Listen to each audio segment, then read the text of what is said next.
Aloha.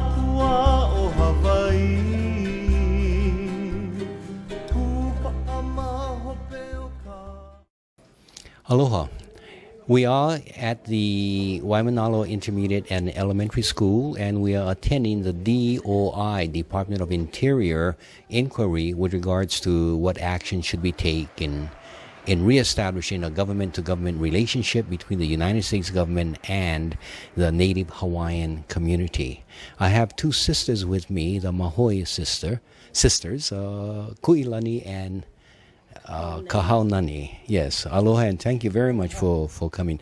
Both of you have been sitting in on the conversation, and Kuilani, you have in fact spoken to the group. Can you go back and explain to us what your position is, or positions are, and if you could also join in and express yourself? And I'd like to get into a conversation with both of you with regards to your positions. Why don't you begin? Okay, I said yes to the federal recognition because we as Hawaii need money to start our nation building. It's here, it's on the island, it's here in our island, and if we could get some money from federal and to get where we need to be as a hui as one. Mm-hmm. Yes, and teaching our younger generation that it's right to be a Hawaiian and speak up. No be shame. Speak what you feel like from your pu'uvai. That's what my thing is. Yes. Sometimes it seems that if you accept the recognition by the federal government, then that means that you automatically forego any claim to independence, any claim to national sovereignty. Other people say, I never gave that up. I still make the claim that I should also be entitled to Hawaiian independence. What is your position with regards to that conversation?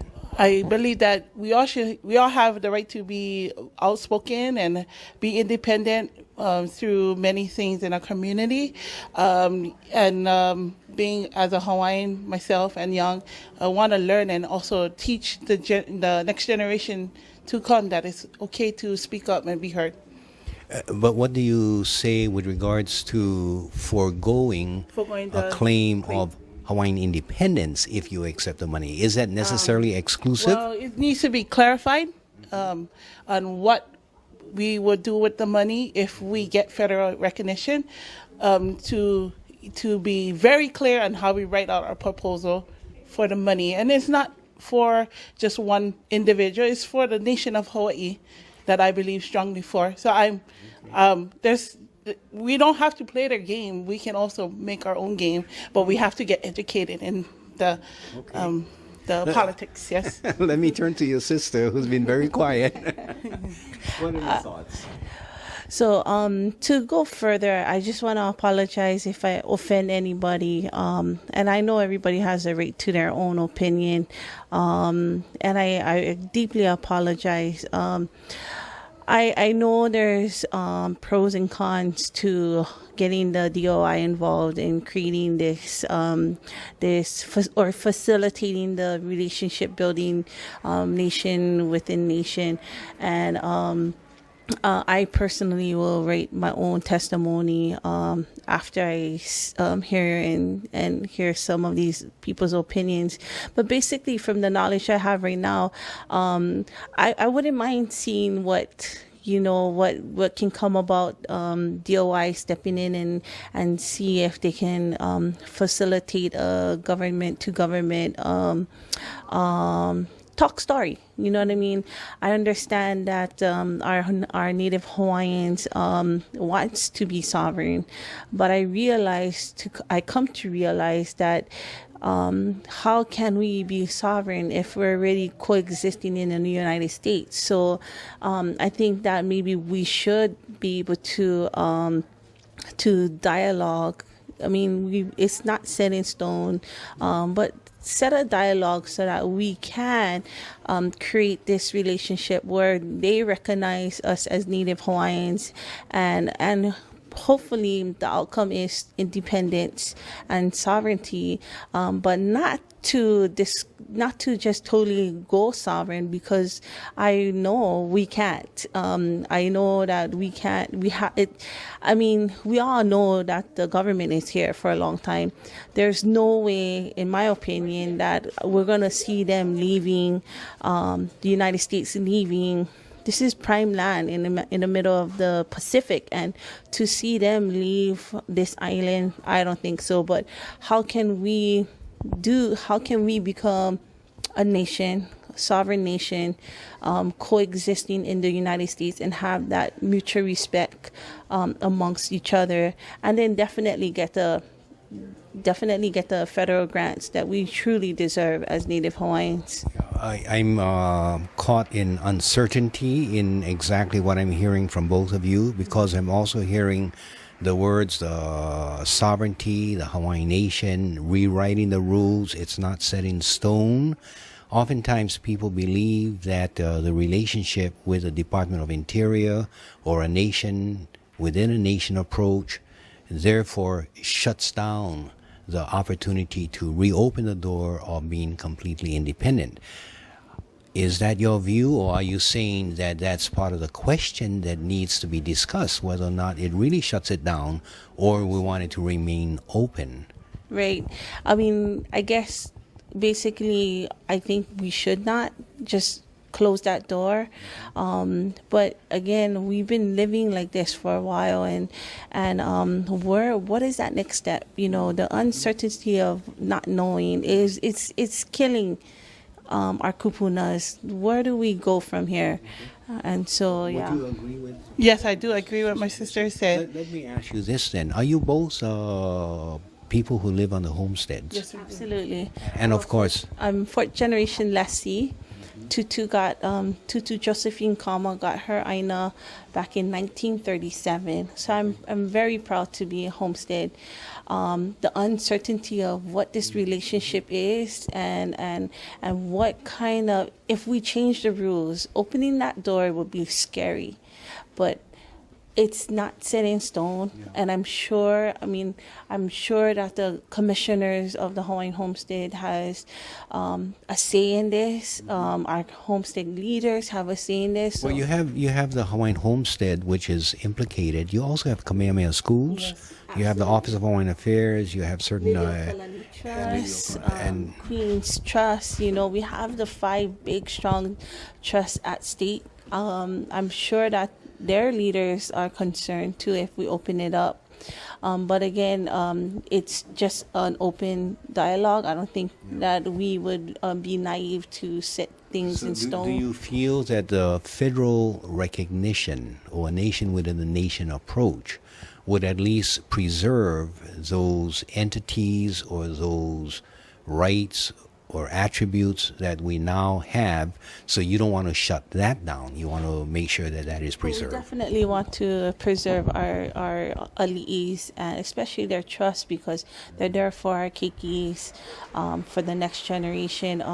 But I want, there should be a dialogue between the natives, both sides, and see where we It's can. very curious that I thought you mentioned the ali'i trust, one of which is Queen Liliuokalani Yes. Trust, which needs, as it seems you're saying, protection within the current government that now rules over Hawaii. And yet we cannot forget that Liliuokalani herself created a second trust, which was the holding back the giving in to any foreign government. So on one hand, you have on an international basis what are the rights that she herself attempted to preserve, as well as preserving the protection of the orphan and half orphans of our community. So it places us in a very interesting. I think that's why the invite to the dialogue is so crucial, because they need to understand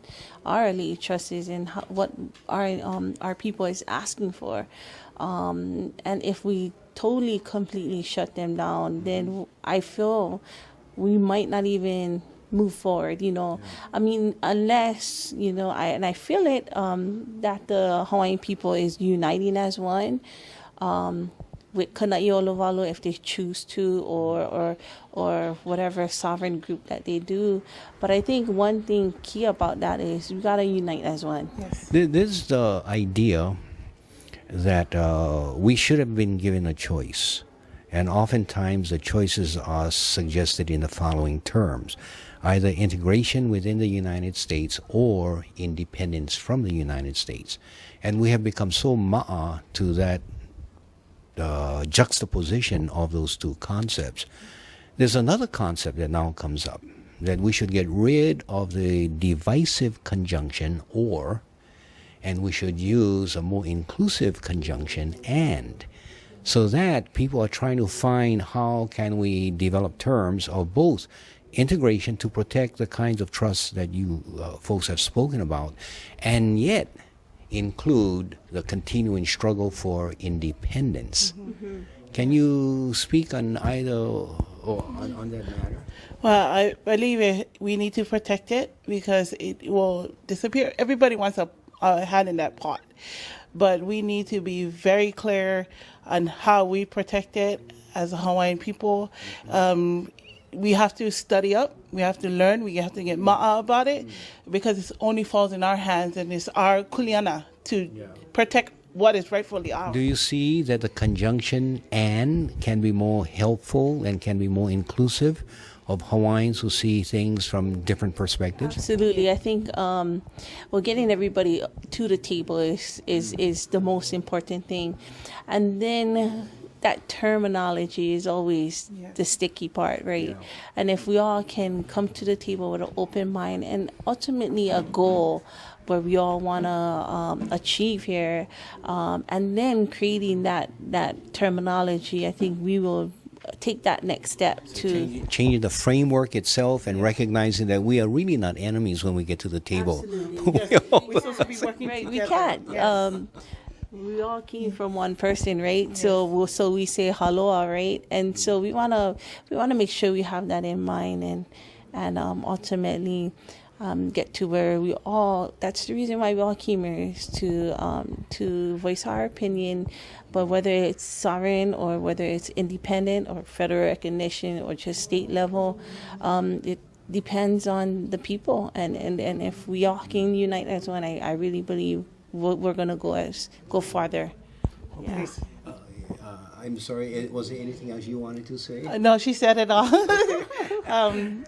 the problem with our Hawaiian people that we always want to upstep the next Hawaiian, but instead of get together, get in one canoe and move in one direction. Mm-hmm. That's the problem we're having right now. And I think in due time, we will be able to move in one direction.